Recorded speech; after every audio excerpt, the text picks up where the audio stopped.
Olá pessoal do oitavo ano, tudo bem com vocês? Bom, gente, vamos iniciar aí o capítulo 13, né, que vai ser revoltas regenciais.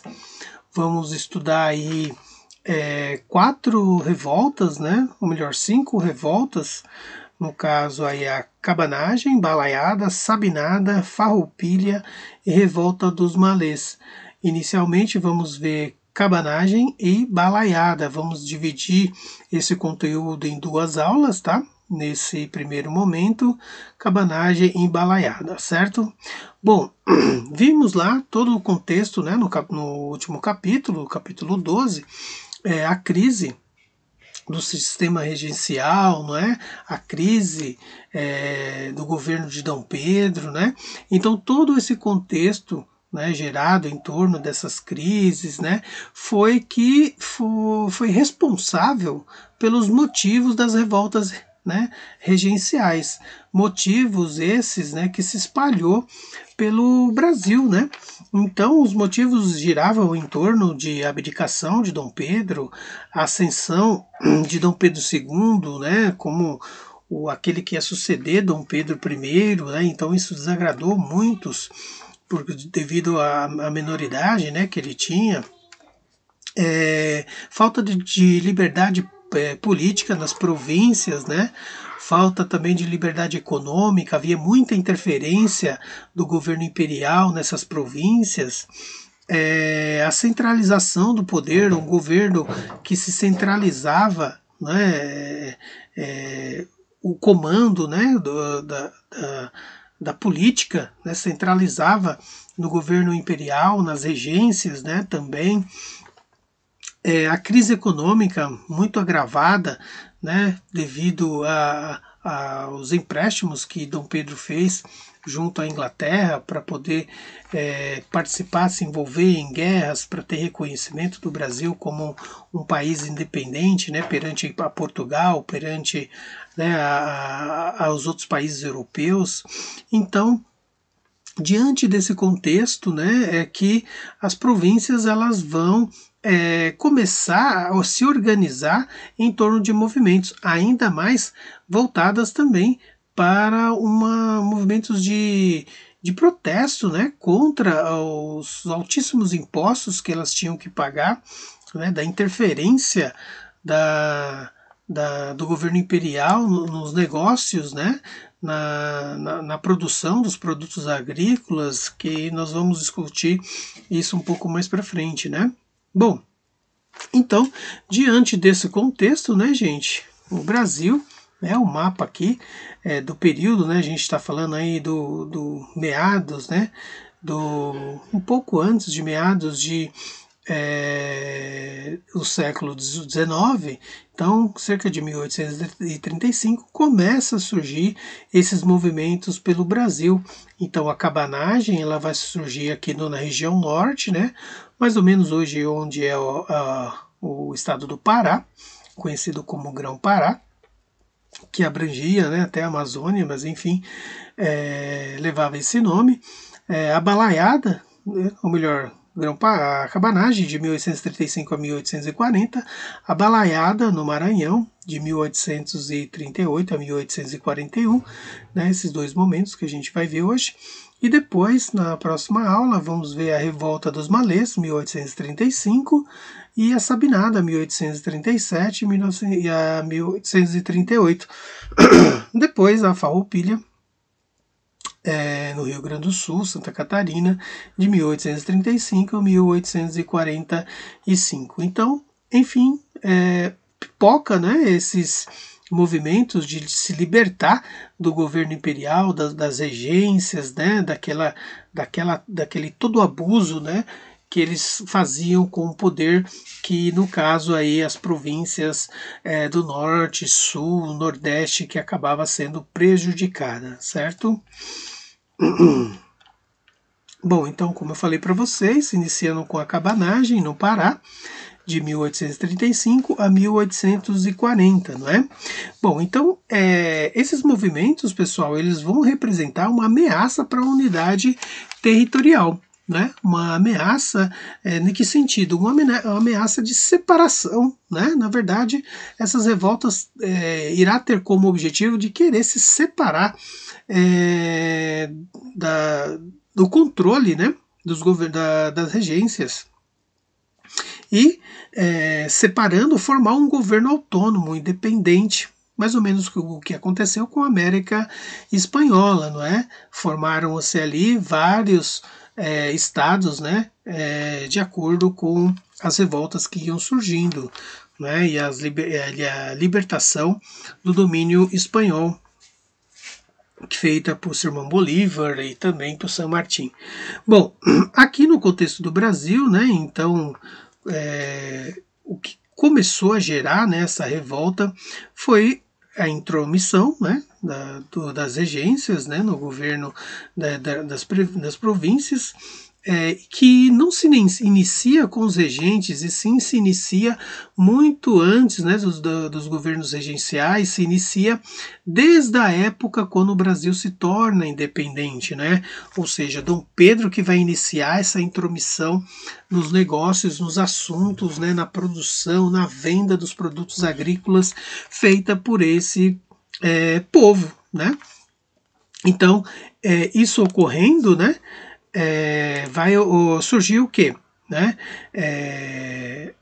A intromissão no sentido de, por exemplo, a produção do cacau, a produção do urucum, que é o coloral, né, que acredito que a mãe de vocês até usam para tempero, a castanha, o cravo, a canela e a madeira, né, eram produtos, né, rurais, agrícolas, que eram feitos, né, produzidos pelos moradores ali da região norte e era comercializado, né, com muitas outras regiões, né, eram produtos exportados, e quando surge a independência, para manter a centralidade do governo, né, manteve-se então a interferência, que também tinha o objetivo, claro, de manter a centralização econômica voltado para o controle de Dom Pedro, né, na economia, né? Então, para poder ter o controle, tinha que se pagar, né, muitos impostos à coroa, né, ou melhor, desculpa, a Dom Pedro, né, a monarquia, né, ou seja, o governo de Dom Pedro. Então, essa interferência na economia, né, começou aí gerar essa insatisfação, né? Então, a independência foi um péssimo negócio para os nortistas, né, para a população, os produtores, né, desses produtos aí agrícolas da região do norte, né, região do norte do país. Bom, então o governo local, perdendo essa autonomia, né, econômica, vai perder também depois com a autonomia política, ou seja, Dom Pedro ele vai começar a escolher pessoas, né, de confiança dele para poder governar essas regiões, essa região do norte. E então ele vai nomear governadores, né, de acordo, claro, por indicação do Império, certo? Bom, então, diante dessa questão política e econômica, tinha também o problema com a população, né? A população do norte vivia em péssimas condições, né? Principalmente os indígenas, os escravizados, os homens que foram libertos da escravidão, justamente porque quando se começou a ter esse controle, né, da economia, a população ela começou a sofrer, né, com a falta de dinheiro, ou seja, trabalhava-se muito, ganhava-se pouco, né? Então começou aí, nesse período do século XIX, 1835, para ser mais preciso, né, a população a sofrer com péssimas condições, tanto de trabalho quanto de vida mesmo, né? Porque não tinha como se manter, porque a exploração era tanta, tanto por parte de Dom Pedro, do governo regencial, mas também tanto por parte da elite ali, né, do Nordeste, que exploravam os escravos e também os homens libertos, e fazia com que agravasse cada vez mais a pobreza. Bom, enfim, vai surgir aí então, né, a figura de um homem, de um líder que vai começar a organizar um movimento de revolta, que é no caso Félix Antônio Clemente Malcher. Então ele vai instaurar, né, ou melhor, vai reunir a população, vai fazer com que essa população se conscientize, né, que lute pela independência, pela separação, pelo novo governo, que aí vai defender os seus interesses, né?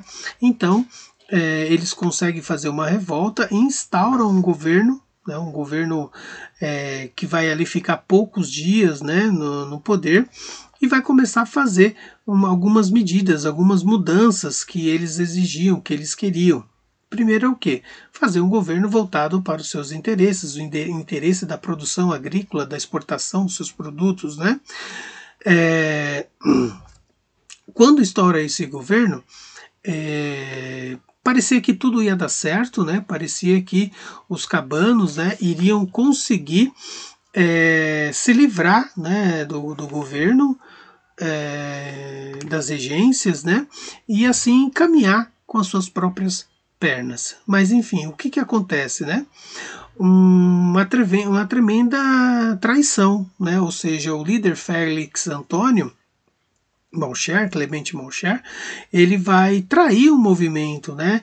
Ele vai ajudar, né, a fazer o movimento de tentar de separar, né, tentar de instaurar um novo governo, mas só que ele vai se aliar ao governo local, né? Ele vai se aliar ao governo sob indicação do governo imperial.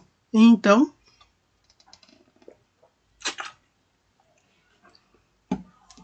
começa a ocorrer o quê, né?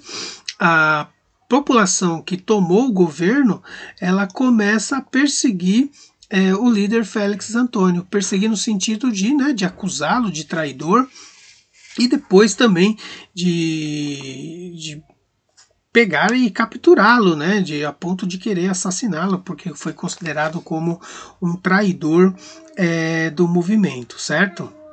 Bom, diante desse contexto, né, ou seja, o líder sendo pego, né, o governo regencial ele vai assumir uma postura de reação, não vai permitir que esse movimento ele se prolongue, né, e então vai mandar inúmeras tropas, né, do exército, que é, no caso aí a Força Nacional, a Guarda Nacional, né, que vai para o norte e vai combater esses revoltosos, né?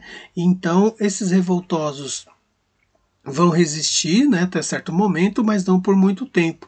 Ou seja, eles vão ser executados, vão ser eliminados. Foi uma guerra muito sangrenta, né?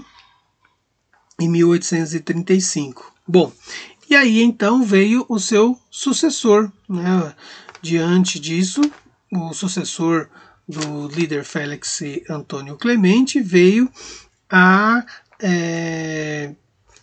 dar, né, continuidade, né, a revolta, para fazer ela permanecer viva, mas não adiantou muito tempo também. Novamente o governo vem e aí enfrenta, né, os cabanos, né, os chamados cabanos. Eram chamados de cabanos porque eles viviam em cabanas, né, próximo a rios. E então esses moradores dessas regiões, que intitulados, né, cabanos, fizeram um movimento, então por isso revolta da cabanagem, né? Bom, então vem o líder, as lutas continuam, o governo enviou um novo aparato, né, militar para conter, né, e aí então o governo veio com mais violência, com mais repressão, com mais assassinatos, né, com mais extermínio da população cabanagem, né? E aí então o medo, né? Essa repressão foi tão violenta porque demonstrou um medo de que pudesse ocorrer como ocorreu no Haiti, né? Uma liderança popular escrava, né? tinha muitos escravos também nessas revoltas, né? Homens libertos também, e liderando essa revolta, se viesse a crescer esse movimento, poderia ocorrer o que ocorreu no Haiti, né? Uma revolta liderada por escravos e que conseguiu a independência do Haiti. Então, no caso, a regência tinha esse medo, então por isso que veio com muita força, né? Executando os revoltosos, né? Bom, e contou também, né, com a ajuda de muitos latifundiários, grandes proprietários de terras, né, produtores rurais, que também via, né, com certa preocupação, se os cabanos ganhassem essa guerra, o medo deles, desses latifundiários, perderem suas terras, né, para os escravos e os ex-escravos, enfim. Então, por isso que veio uma revolta, veio uma reação do governo muito violenta, não é? E aí o resultado de tudo isso foi que os cabanos, né, perderam, né, e foram aí mortos mais de 30 mil cabanos, né? Então essa foi a revolta da cabanagem. Depois veio aí, pessoal, a revolta da balaiada.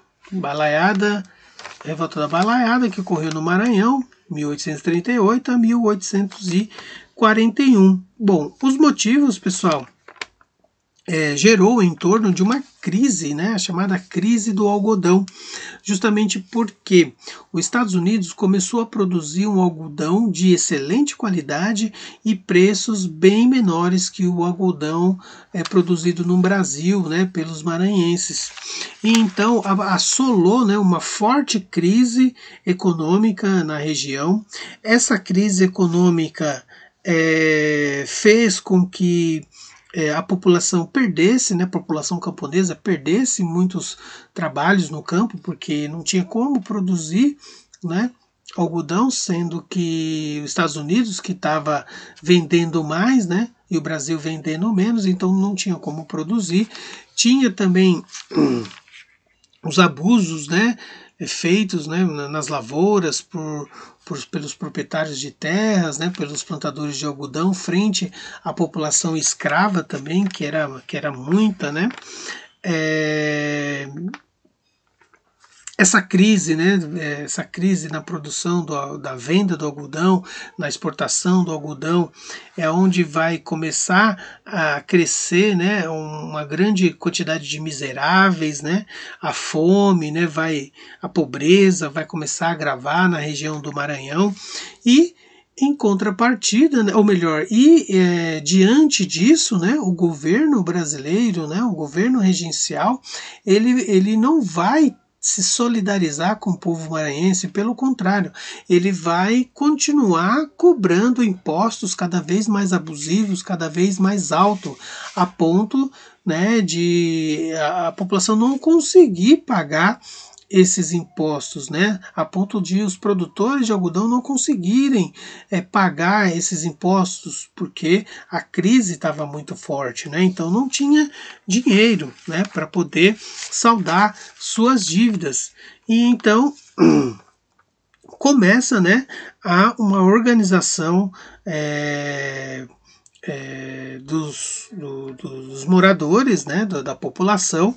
Essa população ela vai também reagir, né, partir para uma guerra, né, bem dizer, e vai demonstrar toda uma força, né, liderada aí pelo Manuel dos Anjos, conhecido como Balaio, por isso que tem esse nome, né, de balaiada, revolta da balaiada. Uma situação que vai também ser incentivada pelos profissionais liberais, né, os profissionais liberais que dependem das pessoas, né, para prestar serviço para as pessoas que precisa, né, só que se a pessoa não tem dinheiro, não tem como pagar, como que os profissionais liberais vão receber? Né? Os profissionais liberais, esses que são prestadores de serviços, né, como cabeleireiros, sapateiros, enfim, vários profissionais, advogados, né, como que eles vão trabalhar sendo que não tem renda, né? A sociedade não tem renda, mas enfim,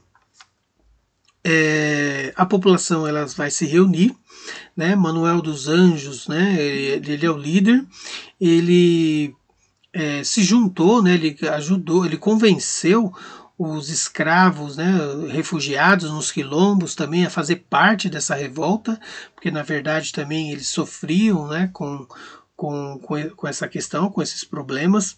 E em 1839, os balaios, então, né, os revoltosos vão para a cidade de Caxias e vão tomar o poder, né, tomar o poder por meio da violência. E conseguem isso, né, instauram um novo governo, e começa a fazer algumas mudanças, por exemplo, extinguir a Guarda Nacional, né, porque a Guarda Nacional estava sempre ali para reprimi-los, né, para maltratá-los, né, então extingue, acaba a Guarda Nacional, ela deixa de existir, e diante disso o governo, né, reage, né, mas o governo regencial, né, o governo imperial, ele reage e faz a mesma coisa que fizeram na revolta, né, da cabanagem, ou seja, eles partem, né, com um forte aparato militar, com muitos soldados para bater de frente com esses revoltosos, né? Enfim, o saldo, né, o que a gente conhece, né, de uma revolta ali à frente, tendo à frente o poder, né, do governo, é o resultado muito trágico, né, um resultado muito massacrante, né, para os revoltosos, ou seja, o governo, né, o regencial, consegue reprimir essa revolta com muita força, né, a ponto de deixar também inúmeros mortos. E aí então os cabanos, né, ou melhor, os balaios não conseguem resistir, né, à força do governo. E então chega-se ao fim, né, essa revolta aí que exterminou muitos, né, muito da população escrava e no caso aí os libertos, né. Enfim, gente, então foram duas revoltas que acabaram com a vitória dos governos regenciais, certo? E aí depois, próximo momento, vamos ver a revolta Sabinada, Farroupilha e Malês. Tudo bem? Então é isso, gente. Paramos por aqui, né? E aí, próxima aula, nós continuaremos dessa parte aqui desse subtítulo, certo? Bom, aqui tem uma imagem que mostra as ruínas do quartel-general, que simbolizava a balaiada, né? Então, é uma parte da história aí que conta um pouco, né, dessa revolta que fica lá no Maranhão, na cidade de Caxias. Existe ainda, né, essa construção aqui. Tudo bem, gente? Então é isso, tudo de bom, até a próxima. Tchau, tchau, gente. Até mais. Lembrando, não esqueça, né, de fazer anotações de vocês, né, dúvidas, anotem no caderno, para aí então no chat a gente tirar essas dúvidas, tá bom? Então é isso, até mais. Tchau, tchau.